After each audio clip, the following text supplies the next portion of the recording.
අපි මේ මහනුවර ජයග්‍රහණීය ශ්‍රී ලංකා සංවිධානයෙන් අකරිපත්තු ප්‍රදේශයට පැමිණලා ඉන්නේ. මේ අකරිපත්තු ප්‍රදේශයේ තිබෙන එක්තරා දිලිඳු ගම්මානයක් සඳහා අපිට කළ හැකි උදව්ව උපකාරය සොයා බැලීම සඳහා ගමේ පවුල් 20ක් 30ක් පමණ ඉන්නවා. ආර්ථික අපහසුතා මැදේ තමයි ජීවත් වෙන්නේ. ඉතින් මේ ශ්‍රී විද්‍යාරාම විහාරයත් මුල් කරගෙන අපි ඒගොල්ලන් සඳහා යම්කිසි උදව් කිරීමේ වැඩපිළිවෙලක් ආරම්භ කිරීම සඳහා තමයි අද දින මේ පැමිණලා සිටින්නේ.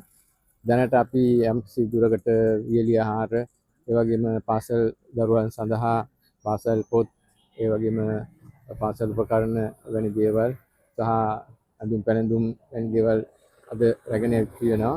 ඊට අමතරව අපි අදහස් කරනවා ඔවුන්ට ස්වයං රැකියා ව්‍යාපෘතියක් සඳහා උදව් කිරීමට යම්කිසි සමිතියක් ඔවුන්ගේ පිහිටවලා ඒ සමිතියට අරමුදලක් අපි තැන්පත් කරලා ඒ හරහා පොලි රහිත ණය යෝජනා ක්‍රමයක් ආරම්භ කිරීම තුළින් ඔවුන්ට ඔවුන්ගේ හැකියාවන් කුසලතාවයන් මත ස්වයං රැකියාවක් ආරම්භ කිරීමට හෝ කරන ස්වයං රැකියාව තවත් වැඩි දියුණු කර ගැනීම සඳහා යම් සීමිත ණය මුදලක් ලබා දීම, එය වාරික කිහිපයකින් මාස 6ක වාරික 6කින් පමණ ලබා දීමට අපවුල අය කර ගැනීමට අදහස් කරන මේ මුදල මෙහි මේ සංවිධානයට වගේ බාර දෙනවා. ඒක තැන්පත් කරලා යනවා.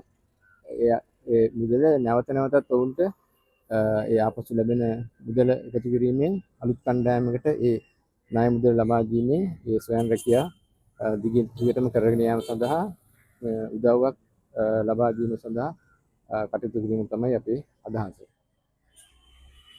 මේ වැදගත් පින්වත් පරිත්‍යාගශීලී අපේ නුවර ප්‍රදේශයේ ජයග්‍රහණය සංවිධානය මේ පින්නතුන් අපෙන් මොනවාක්වත් අරගෙන යන්න ආව නෙමෙයි. අපිට මොනවා හරි දීලා යන්න ආවේ.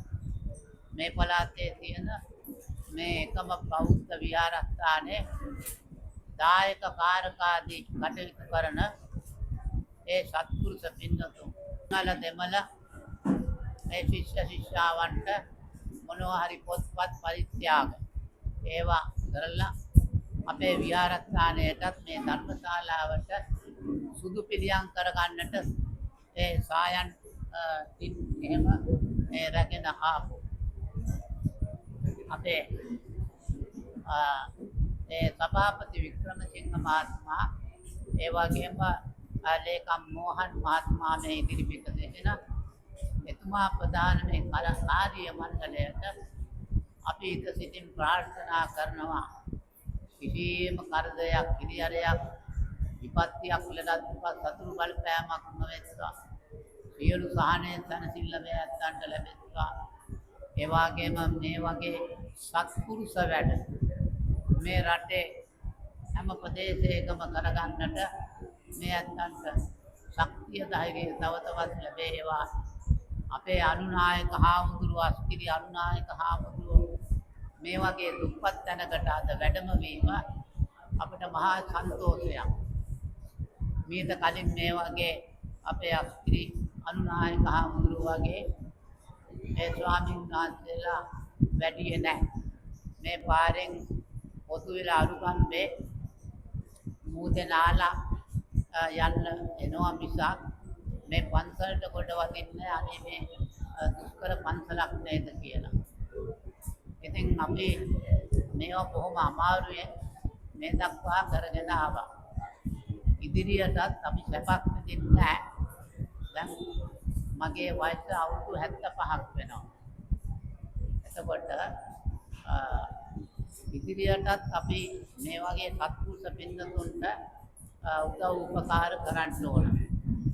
මට යමක් කියනවා නම් මම මාස්පතා මේ අහිංසක පින්තුන්ට උදව් කරනවා. මට එහෙම ලැබෙන්නේ නැහැ. මේ විහාරස්ථානයට ආදායම් මාර්ගයක් නැහැ. මේ පොල්ගස් 10ක් 12ක් තියෙනවා. ඒක තමයි පේන්න තියෙන්නේ.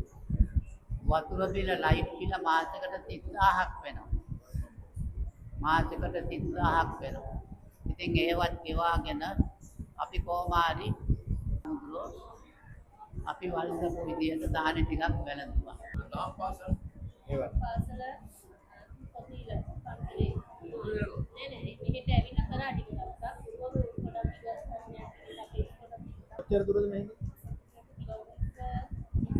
45ක් ආරංචි උනේ ඒ නිසා අපි අදහස් කරා මේ දවස්වල එන්න කියලා මේ පහුගිය කාලේ දන්නවනේ දේශගුණික තත්ත්වයන් අරවමත් එක්කලා මේ පැත්තට එන්න ඕ රටේ තත්ත්වයක් තුන්නේ නැහනේ මහනුවරටත් අපි ගස්වල ගල්වල එල්ලිලා හිටියේ බොහොම අමාරුවෙන් පහුගිය දවස්වල මේ එහෙන් නා යනවා එහෙන් මහලිගම් ගලනවා අරමේවා ඉඳා ඒකින්ද දැන් ඒවා හවර පොඩ්ඩක් උණු හින්දා අපි මේ පැත්තට ආවා ආහාර ටිකක් ඒ වගේම පාසල් උපකරණ පොත්පත් ටිකක් ඒ වගේම ඇඳුම් කටුන් ටිකක් අරන් මේවා අරගෙන ඒක අපි අපේ ගරුතර ස්වාමීන් වහන්සේ බාරයට පත් කරලා යන්නම් එතකොට සුදුසු විදියට ඒක බෙදා හදා ගන්න ඒක විතරන්නේ අපේ අරමුණ විශේෂයෙන් අපේ අරමුණක් තියෙනවා මේ ඕගලන්ට යම්කිසි ස්වයං රැකියා අතරම දැන් රැකියාවන් විදියට මොනවද කරන්නේ ඕගලන්ගේ ගමේ මොනවද දිද්ද කඩේ? ඔයගේ මහත්තයා. ආරයාගේ මහත්තයා. මුදව කිරි මේ මෙහෙම ලබා ගන්න කිරි වලින් මුදවලාද ප්‍රදේශීය කිරි දුව තව දෙන්න පුළුවන්ද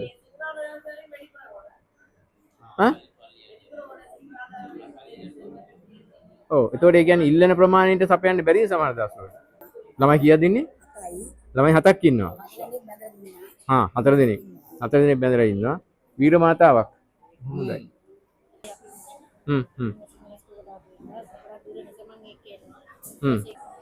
හොඳයි ඒ ස්වයං රැකියාවක් තමන්ට හැකියාවක් තියෙනවා යම් කිසි ඉදල් හදනවා කිව්ව එක්කෙනෙක් සමහරු කඩයක් පන්න හදනවා තව කෙනෙක් කූඩ වියනවා ඒ විවිධ දේවල් හැකියාවන් තියෙනවනේ ඒ තමන්ට ඒ හැකියාව තියෙන හැම කරගන්න හැකියාව තියෙනවා කුසලතාවය දක්ෂතාවය තියෙනවා නමුත් මේක පටන් ගන්න හෝ තියෙන දේ දියුණු කරගන්න මුදල මදි අන්න ඒ වගේ අයට අපිට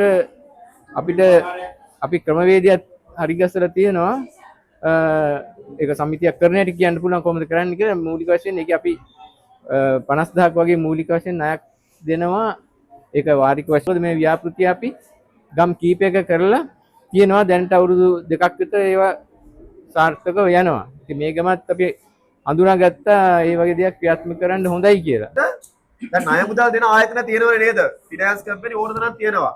අපි කියන්නේ එහෙම එකක් නෙවෙයි. අපි පොලියට දෙන්නේ නැහැ. පොලියට ණය දෙන්නේ නැහැ. ණයක් දෙනවා. හරිද? ඒක ආධාරයක් විදිහට දෙන්නේ. ඒක පොලිය නැතුව ගෙවන්න අවස්ථාවක් තියෙනවා. රුපියල් 50 ඔව් මුලදී 50000 තමයි දෙන්නේ. ඉතින් පටන් ගන්නවා. හරිද?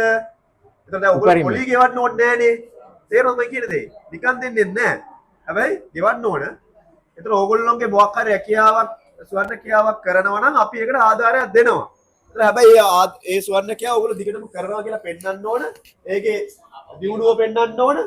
ඔයගොල්ලෝ ජීවිතයේ උඩට ගෙනිච්චා කියලා පෙන්වන්න ඕන. අන්න ඒ ටික තියෙන්න ඕන. ඊට පස්සේ ආඩු මුදලක් දෙන්න පුළුවන්. කරලා 50000ක් ගන්න පුළුවන්. හැබැයි ඉස්සරහට හැම ලක්ෂ 5ක් ගන්න වෙන්නේ නැහැ යාට. තේරුණාද?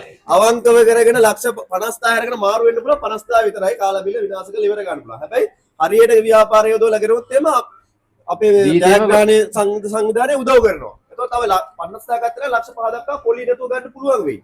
ඒ තත්ත්වෙට ඕගොල්ලෝ හොඳ අවංක කට්ටිය දිරියෙන් නැගිටින කට්ටිය එකතු කරලා මේ සමිතියක් හදාගන්න. හරිද? ඒක පීඩවු ගාම ටග්ගලේ ෆන්ඩ්ස් ටික මෙහෙට දානවා. හරිද?